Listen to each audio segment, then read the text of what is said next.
I just saw on Warhammer a bunch of lists.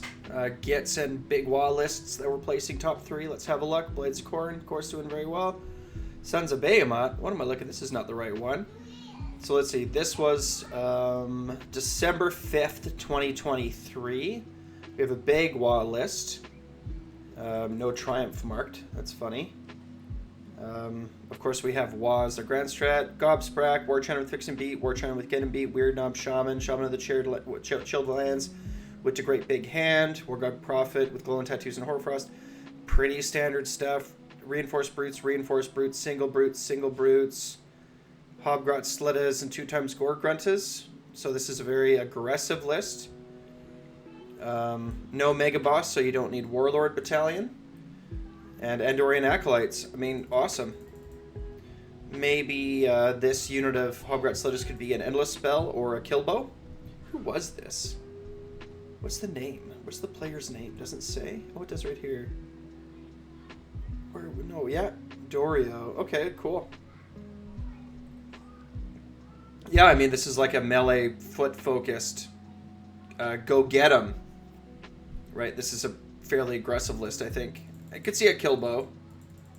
I could also see it like a Geminids or something here instead of the Slittas. Because, I mean, Brutes are going to take lots of objectives. But, yeah, looks good. Good list. It's a good Big Wah list. Let's look at this Gits list. So it's a Kings Gits with Chasing the Moon. This is a really easy Grand Strat. Scrag Rot the Loon King.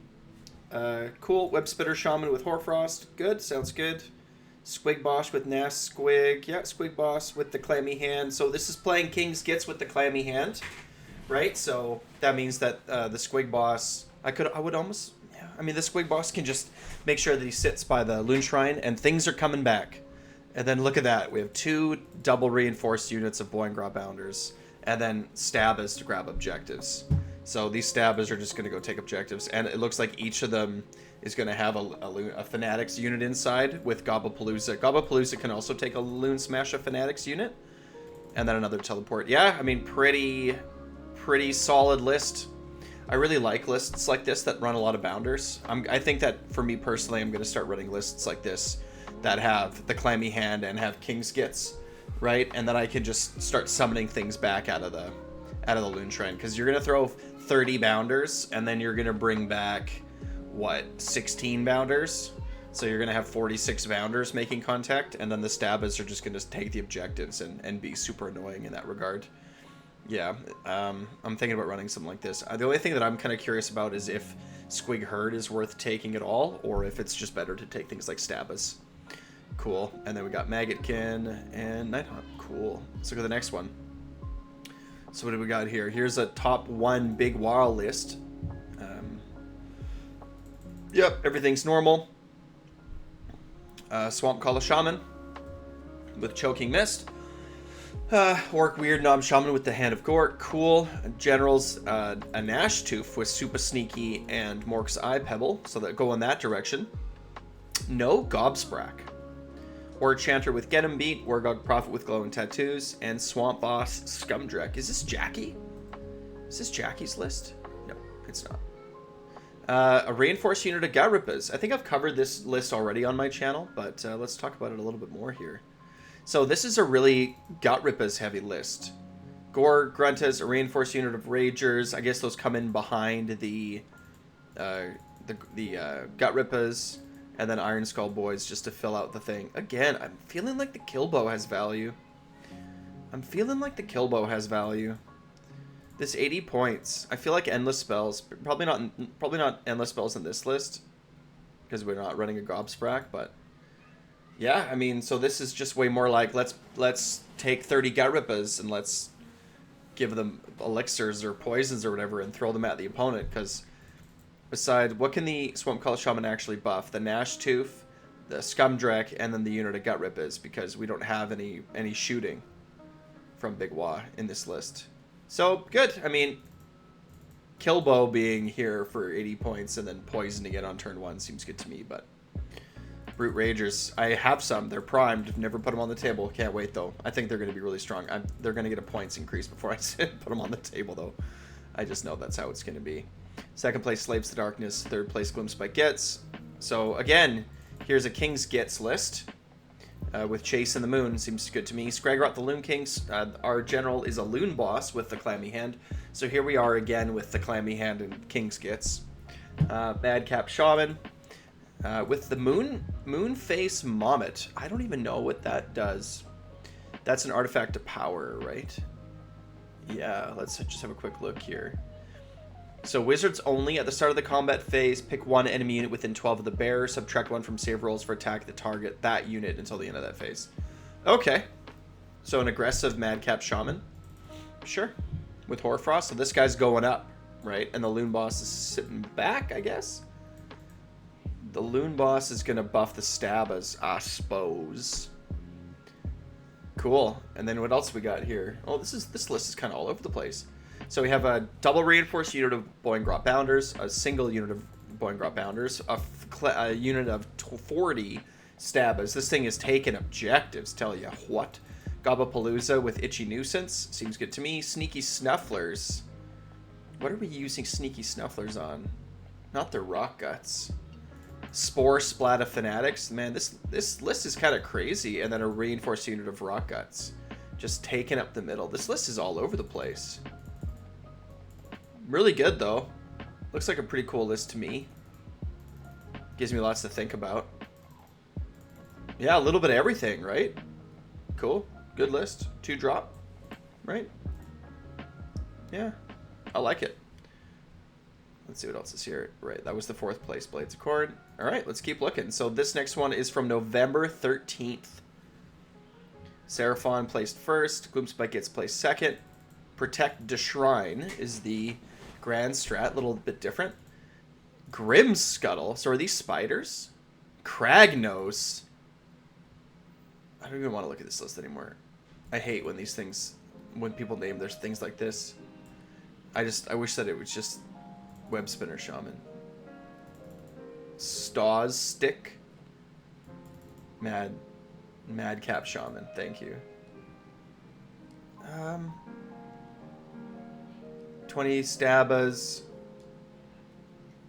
It's so frustrating. It's so annoying reading these things. I'm just going to skip this list, to be honest. Sorry. So here we got a Bad Snatches list, and that's the wizard-focused one. Triumph is inspired. Loon Boss on Giant Cave Squig. Don't see that very often. Loon Boss on Mangler Squig. So this is a really interesting strat, and I really like this. So here's the idea with the Loon Boss on the Mangler Squig, okay? So the command trait is Fight Another Day. So what the command trait Fight Another Day actually does is each time this general fights, after all of their attacks have been resolved, they can make a 2d6 move.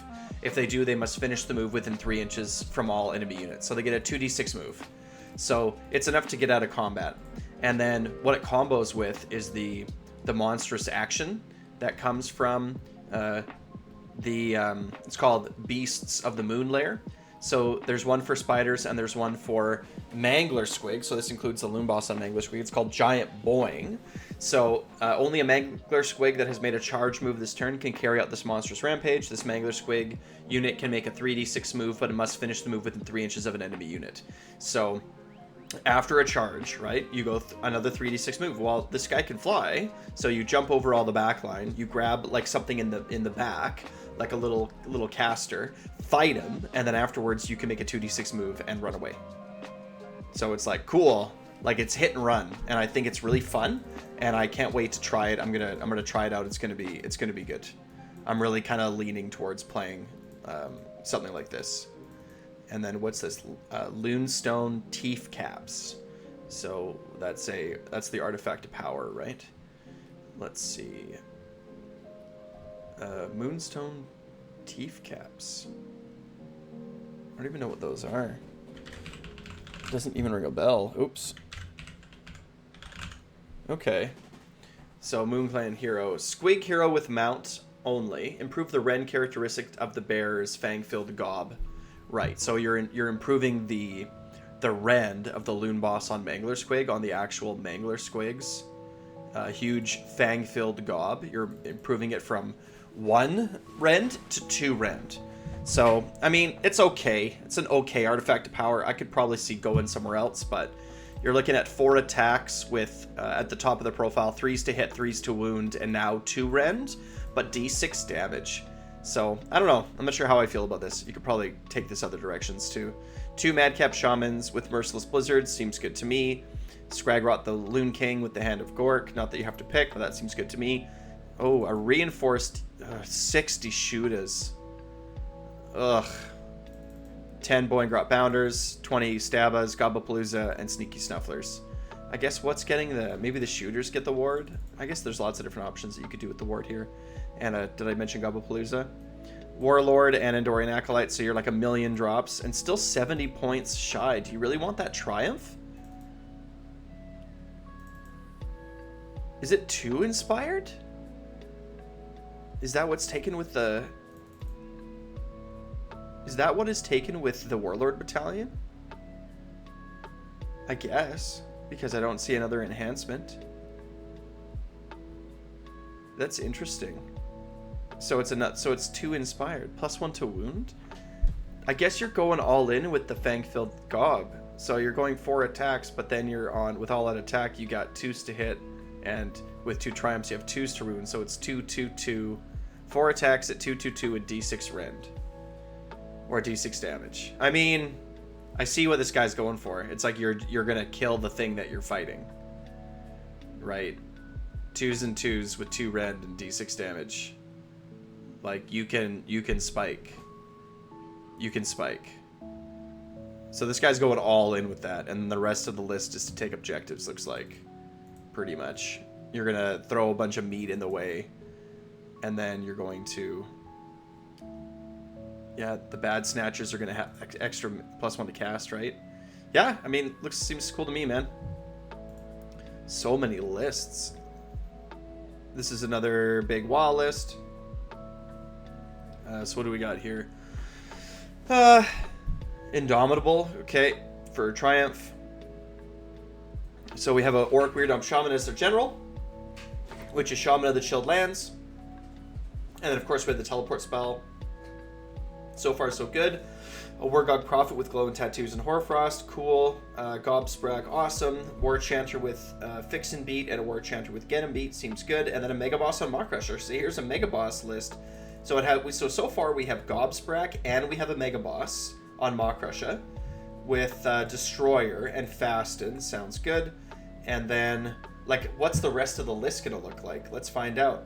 Unit of Gut Rippers. Reinforced unit of Brutes, a single unit of Brutes, and a reinforced unit of Ragers with Suffocating Gravetide. Suffocating Gravetide's a good spell. So what does this list really look like? And then what's our point total? 1990? Yeah, so it's like, I mean, reinforced unit of Brutes and a single unit of Gut Rippers. Very light on the meat, right? Yeah, I mean, the Mega Boss is going to have to do a lot of work in this list. Right, the Mega Boss is going to have to do a lot of work. But the Mega Boss can do a lot of work. And then Suffocating Gravetide, good endless spell choice. Good endless spell choice. Yeah, that Mega Boss is going to have to do a lot of work. Going to have to do a lot of work. Okay, let's see what else we got here. Another Big Wah list. I mean, Big Wah is just slaying, guys. Okay, so Grand Strat Wah, all good. Gobsprak, War Chanter with Fix and Beat, War Chanter with Get and Beat, Weird Dog Shaman with Shaman of the Chilled Lands, and the Great Big Green Hand of Gork, pretty standard. Wargog Prophet with Glowing Tattoos and Hoarfrost, pretty standard. Battle line, 2 reinforced units of Brutes and 2 non-reinforced units of Brutes, seems good to me. Hobgot Slittas and 2x3 Gore Gruntas. I feel like we just looked at this list. We did. I must have opened up something twice. No, this is different. Unless it's the same player. I think it is the same player. It's the same player with the same list. Looks like maybe they won twice. I mean, that's fantastic. I think that's the case. Good on them. So here's a little bit of a different Gloomspite Gits list. So here we're playing Jaws of Mork with Protect a Shrine. Madcap Shaman with the Moonface Mommet and Merciless Blizzard seems good. Scragrot. Squig Boss is the general with the Clammy Hand. So we're playing Jaws, but we are playing the Clammy Hand. And Grinkrat the Great. Reinforced unit of Bounders, single unit of Bounders, and double reinforced unit of Squig Herd. And then Sneaky Snufflers, Grinkrat's Looncourt, Marshcrawler Slogoth, Gobapalooza. in a 2-drop list. This is what an all-in with Squig Herd list looks like. Grinkrat gives them fight on death. Sneaky Snufflers give them a 5-up ward. Marshcrawler Slogoth gives them +1 to hit. Gobblepalooza gives them +1 rend. And then the Squig Boss gives them, I guess, more rend. I suppose, or it gives them 1 attack. No, it gives them the Mortals on 6s. So this is what an all-in list with Squigs looks like. I think it's strong. I think that if your opponent knows... I think that these kind of lists, the more that your opponent knows what you're doing and the more that they understand your list, the less powerful that your list becomes. If they can screen out the herd, if they can blow up the herd or whatever, you know, like I feel like, yeah, this is like an all-in list. I think that they can be strong, but I think that you really have to know what you're doing, and you have to... And your opponent... There's a lot of room for your opponent to, like, counterplay you. One of the things I really enjoyed about playing Big WoW for so long was that because it's such a toolbox army and I have all these different pieces that do all these different things and everything can kind of deal damage, it felt really good trying to figure out what thing in my list needs to kill what thing in their list, and then to play that properly and to play that out well feels really good and strong. So dumping everything into one thing, for me personally, feels risky. It's like, well, what if it doesn't work? You just get tabled, right? Lists like this, I find, can also be kind of swingy. You know, like you either win by a lot or you lose by a lot. So, like, what do you do when you're fighting against armies that have better recursion than you? It's like, yeah, I throw the herd in, and it's like we trade, but then, like, what if you come out on top of that trade? What if you bring back more than me? So, I don't know. And then one more. Let's look at one more. Sons of Behemoth place him first. That's good for them. Deepkin second. And third we got Gloomspike. So here's another Jaws of Mork list. Here's that Mangler Squig. Is it the same player? No, it can't be. Maybe. I don't know. So Fungud Cave Shaman with Hoarfrost. And Moonface Mommet. Squig Boss with Squig and Nasher. And then the generals, of course, Loon Boss on Mangler Squig with Fight Another Day and Loonstone Teeth Caps. And then we have a Loon Boss. So, reinforced unit of Boeing Grot Bounders, double reinforced unit of Squig Herd, or a single unit of Mooncan Stabas, and then Gobblepalooza, and then a Mangler Squig, and Umbral Spell Portal. Wizard Finder Battalion? That's cool. Who's in the Wizard Finder Battalion? It's the double one, so we got Mangler Squig, and we got... There has to be 2. And Squig Herd. Interesting. I don't know how much I like this. So this is just a meat list, right? 10 Bounders, double reinforced Herd, Mangler Squig, Loon Boss on Mangler Squig, and then a few buff pieces. Fungoid Cave Shaman. Like, sure, it's just meat. We're throwing lots of stuff at it. We're not over buffing the Squig Herd. I want to try 24 Squig Herd with Sneaky Snufflers and just kind of throw them forward and be like, here's a block you have to deal with. Right? Because when they die, you still get 12 back. And that's a lot of wounds. Right? Even 12 is 24 wounds with a 5-up ward. Right? So, 24 wounds, you're adding 33%. What? Oh, wait. 24 times 1.33. Right? This is just it's like 32 wounds for 12. Right? So if you have it reinforced, like that's so many wounds. How do you get through almost 100 wounds of Squigs? Yuck. Yuck. I like it. And then a Sylvaneth list. Okay, so yeah, let me know what you think. What kind of Squig, what kind of Gits list should I run? Like, looking at all these big WoW lists, my big WoW list is different. The thing that my big WoW list is running that these other lists aren't is 2 units of Hard Boys. I don't, of all those big WoW lists that I just saw, I did not see a single unit of Hard Boys. Everyone's running Brutes. Now, like, I don't understand, to be honest. Like, I understand from the perspective of, like, Brutes are cheaper, but they're also not. a reinforced unit of brutes is 280. It's 60 points more than a reinforced unit of Ard Boys.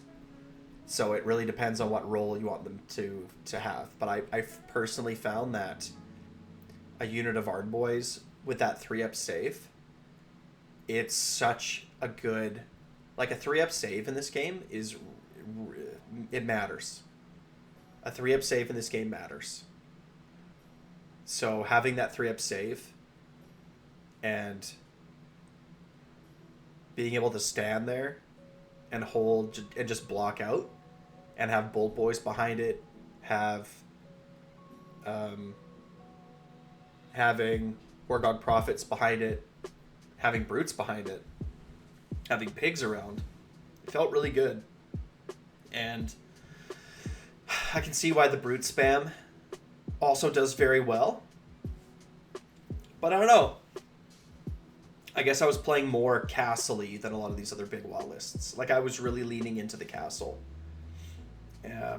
So you could just play Brutes and Pigs and just be more aggressive with it too, and that works as well.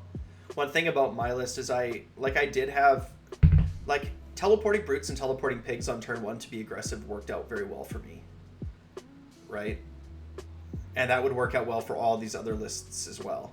But then the difference is that I still had 2 fronts that I could just post up Ard Boys with stuff behind it and just, like, you're not moving me. You know? I don't know. Felt good. It's nice to see that different things... I mean, Big WoW's a really strong army right now, right? So there's lots of different variations that you can run with it, and you can do well. I also didn't see any Bolt Boys in any of those lists either. So me running 6 Bolt Boys with a Swarmcaller Shaman, that also felt really good and really strong. So, I don't know. Like, subscribe, WoW.